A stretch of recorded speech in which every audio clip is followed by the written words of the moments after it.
I want you to think back to a time when you were younger, during that one summer, where the sun was shining, you were able to hang out with your mates after school with no responsibilities, sipping on a Capri Sun, and life was good. Now fast forward the clock, the Capri Sun you had at 8 years old starts to slowly turn into Hennessy at 18. And a decade later, so closing in on 28, you actually start craving some wine as you become more mature and yearn for a similar but mellow buzz that you had in your young years. And I know I'm using drinks here as a metaphor, but I do think that it's a fairly accurate description to describe what nostalgia really is, which in the dictionary is described as an emotion, a wishful and sentimental yearning to return to a period in the past. And that feeling of nostalgic depression is one of those complex emotions which is quite hard to convey in, say, history books, where, for instance, individuals would leave their hometown to fight in wars or travel on boats to foreign land. And we have to understand that it's actually a very normal human emotion that every single person that has stepped foot on this planet has experienced at some point in their lives. And even though the environment around us is constantly changing, we all have that deep desire to return back to a time where we felt the most free. But we actually have to take a step back and question whether we were the most free back then. Or is it merely a response to the perceived lack of freedom that we're currently experiencing at this given moment in time? Because humans have a tendency to take things that has happened in the past and inject them with positive feelings and marinate the entire thing with rose-tinted gold. Essentially, we have a tendency to either consciously or unconsciously manipulate the nostalgic thoughts that are in our minds to fit the current narrative. And a situation that portrays this very thing, which you may or may not have heard of before, is called the Mandela effect. And if you don't know, it's a phenomenon where a large group of people remember something a little bit differently to how, say, a memory or an event has actually occurred. And the Mandela effect was coined in 2009, where there was a large group of people that shared a false memory of Nelson Mandela actually dying in prison in the 1980s.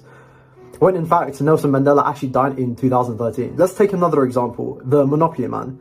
Now, I don't know about you, but all this time, I and a lot of other people thought that this man wore a monocle when he actually never had one in the first place. And to delve deeper into the psychology behind why this really happens, it's something got to do with something called confabulation, which essentially means that our brains are trying to constantly fill in the gaps of our memories with fabricated details when our brains just don't have enough information. And when these details are widely shared, they become a part of a collective memory.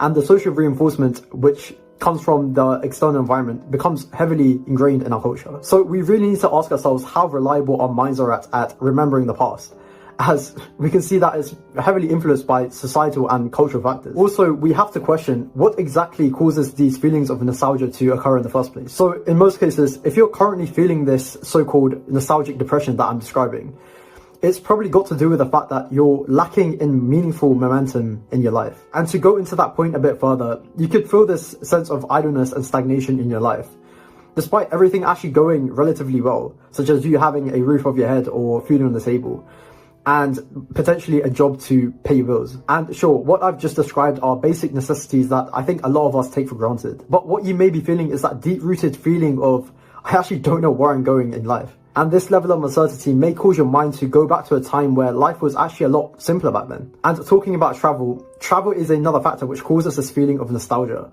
as it's common to feel this sense of loneliness in a place which you're not quite familiar with. There was actually a study which found that around 80% of students miss their family and friends, and they also struggle to adjust to the university lifestyle. And these feelings are amplified even more when your senses are engaged, such as you playing some nostalgic music or you smelling some old album covers full of photos of you when you're younger. And it's very interesting because companies especially have taken full advantage of the emotional ties which nostalgia brings to potential consumers, and they use that as leverage for profit gain. And to put this into context, a prime example I can think of from the top of my head is Pokemon Go, which was released around the summer of 2016, I believe. And it completely popped off. The game essentially took elements of people's childhood love for Pokemon and added a slight twist, where individuals were able to also interact with the real world. This appeal to nostalgia is powerful, much like when you hear these boomers roll out their stories from the past. And it always starts off with, you know, I met your mother at 18, and we got married at 19, and by 20 we had a couple of kids and a house.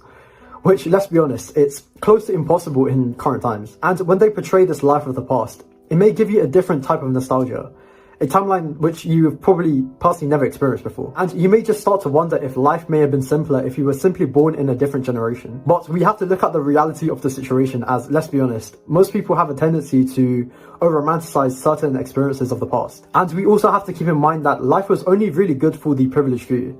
And these benefits weren't as equally distributed for everyone. And this is despite the 1960s, for example, which was coined as the golden age of capitalism, where economies experienced a massive surge in economic growth. So it's important to recognize that our nostalgia often clouds the reality of the past. Just as a lot of people idolize the quote-unquote good old days, a lot of people overlook the hardship and challenges that many people had to actually go through. But I do get why people may be idolizing the good old days, as ever since the late 20th century, the social fabric of society has been falling apart as more people are living more solitary and isolated lives than ever before. And these feelings of nostalgia reflect anxieties about the recent pace of change in technology and social media, which has torn our communities apart when in theory it should have brought us closer together. But the thing is, this has been all too common throughout history as people had similar concerns in the past. So for instance, Victorians were worried about the impacts of railways and telegraph cables on their health and well-being, as they felt that this new way of living may stray them away from a natural style of living.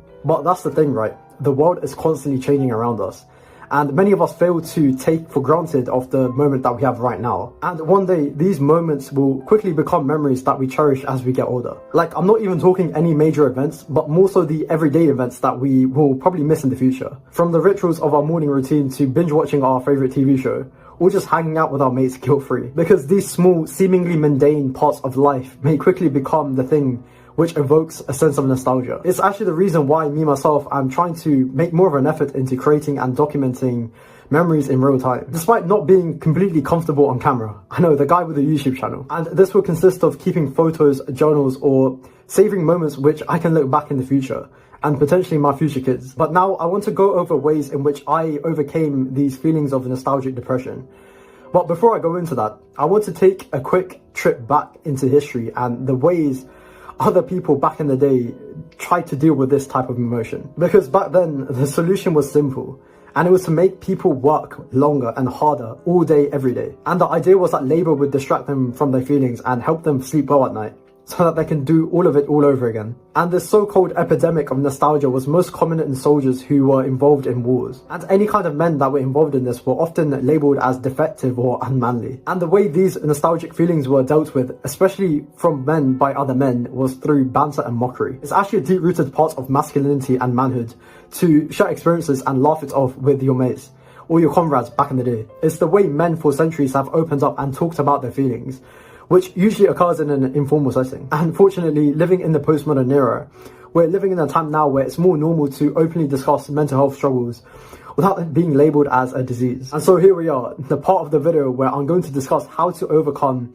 this nostalgic depression if you're currently going through it. And the first one is to create some sort of meaningful momentum in your life, whether that's you trying to get into shape or trying to progress in your career, or starting that side hustle that you've always wanted to do. Basically anything which gets you moving closer to something which you truly care about, and not something which someone else has imposed on you. And by doing this, you would avoid becoming idle and letting your mind wander into the abyss of the past. And the second one is to focus on the present moment. And like I mentioned earlier, trying to create meaningful memories and nurturing the relationships that you've already got with other human beings that you truly connect with. And for myself nowadays, I make a conscious effort to meet up with someone at least once a week, or once every 2 weeks if I'm truly that busy, as I'm personally more of the introverted type and I can get alone and being comfortable being alone quite a lot of the time. And number 3 is that acknowledging that you're not alone in this feeling and everyone else is actually trying to figure out what they want to do in their life amongst this ever-changing world. And to cope with these feelings, I would personally recommend an outlet to express these kinds of feelings,